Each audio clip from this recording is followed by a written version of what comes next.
സർക്കാർ ഫണ്ട് ഉപയോഗിച്ച് ചെയ്യുന്ന പ്രവർത്തനങ്ങൾക്ക് തന്റെ പേരെഴുതി വെക്കില്ലെന്ന് Poonjar MLA MJ Sebastian.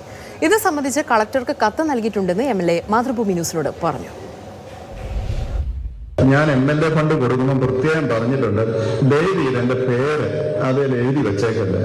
Panchayat പ്രസിഡന്റിനോടും പറഞ്ഞിട്ടുണ്ട്, ബിജോയോടും ഒക്കെ പറഞ്ഞിട്ടുണ്ട്. വേറൊന്നും കൊണ്ടല്ല, സർക്കാരിന്റെ ഫണ്ട് എടുത്ത് നിങ്ങൾ കൊടുത്ത ടാക്സ്, ഞാനും കൊടുത്ത ടാക്സ് സർക്കാർ വന്നിട്ട് അത് MLA ഫണ്ടാണെന്ന് പറഞ്ഞ് എന്റെ പേരും വീട്ടുപേരും എഴുതി വെക്കേണ്ട വല്ല കാര്യമുണ്ടോ? നാണം കെട്ട പണി. അല്ല, എനിക്കതൊരിക്കലും മാനസികമായി യോജിക്കാൻ പറ്റുന്നൊരു കാര്യമല്ല.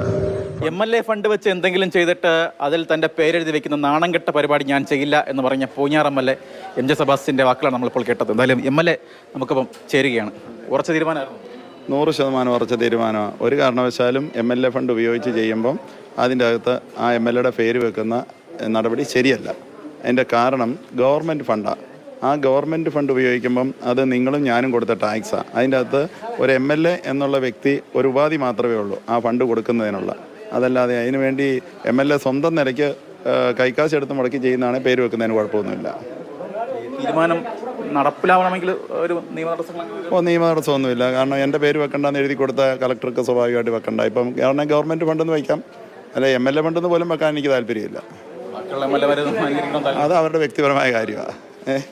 നേരത്തെ ഒരു ലഹരി വിരുദ്ധ പരിപാടിയിൽ താങ്കളുടെ ഒരു പ്രസംഗം വലിയൊരു വൈറലായിരുന്നു. പ്രത്യേകിച്ച് റെക്കമെൻഡുമായിട്ട് എന്തെങ്കിലും ലഹരി കേസിൽ പിടിച്ചിട്ട് പുറത്തിറക്കാൻ എനിക്ക് വരണ്ട, ആരും എൻ്റെ അടുത്ത് വരണ്ട എന്ന് പറയുന്നത്. അല്ല, അതൊക്കെ നമ്മുടെ കൃത്യമായ ഒരു ആശയത്തിൽ നിന്ന് വരുന്ന പദ്ധതികളാണ്. കാരണം ഗവൺമെൻറ് നടപ്പാക്കുന്ന സമൂഹത്തിൽ വളരെ ഗുരുതരമായ മയക്കുമരുന്ന് MDMA ഉൾപ്പെടെ വ്യാപകമായി കഴിഞ്ഞ 10 വർഷമായിട്ട് നിലനിൽക്കുക. അതിനെതിരെ ഗവൺമെൻറ് വളരെ ശക്തമായ നടപടിയെടുക്കുമ്പോൾ അവിടെ പിടിക്കുന്ന പ്രതികളായിട്ടുള്ളവർക്ക് വേണ്ടി ഒരു MLA ഒരു കാരണവശാലും വിടാൻ പാടില്ല. പ്രത്യേകിച്ചും ഭരണപക്ഷത്തുള്ള MLA ആകുമ്പോൾ സ്വാധീനം ഉണ്ടാവുമല്ലോ. അത് വെച്ച് പോലീസിനെ, എക്സൈസുകാരെയൊക്കെ പറഞ്ഞ് പ്രതികളെ പിടിക്കുക, ആ ഒരു നടപടി പറ്റത്തില്ല.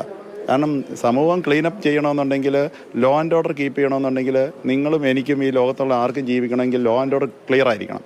അതിന് ഇങ്ങനെയുള്ള ആൻറ്റി സോഷ്യൽ എലമെൻസിനെയൊക്കെ സ്ട്രിക്റ്റായിട്ട് ബാൻ ചെയ്യണം. ഈ MLAയുടെ ബോർഡ് വെക്കുന്നില്ല എന്ന് പറഞ്ഞു. അപ്പോൾ ഈ വികസന പ്രവർത്തനങ്ങളുമായി ബന്ധപ്പെട്ട് എങ്ങനെയായിരിക്കും ജനങ്ങൾക്ക് അറിയുന്നതിന് വേണ്ടി എന്തെങ്കിലും ഒരാവശ്യമില്ല. വികസന പ്രവർത്തനം പണ്ട് ഭഗവത്ഗീത പറഞ്ഞിട്ടുണ്ട്, കർമ്മം ചെയ്യുക ഫലം ഇച്ഛിക്കരുതെന്ന്. നമ്മൾ നമ്മുടെ കർമ്മം ചെയ്താൽ ജനം മനസ്സിലാക്കിക്കോളും. ആവശ്യമുണ്ട് ജനം നമ്മളെ അക്സെപ്റ്റ് ചെയ്യുക അല്ലെങ്കിൽ റിജക്റ്റ് ചെയ്യും. എന്തായാലും പൂഞ്ഞാർ MLAയുടെ വാക്കുകൾക്ക് നിറഞ്ഞ കയ്യടിയാണ് സോഷ്യൽ മീഡിയയിലൊക്കെ തന്നെ ലഭിക്കുന്നത്. MLAയുടെ പേര് വയ്ക്കാൻ ഇനി ഉദ്ദേശിക്കുന്നില്ല എന്നാണ് MJ സെബാസ്റ്റ്യൻ പറഞ്ഞു വയ്ക്കുന്നത്.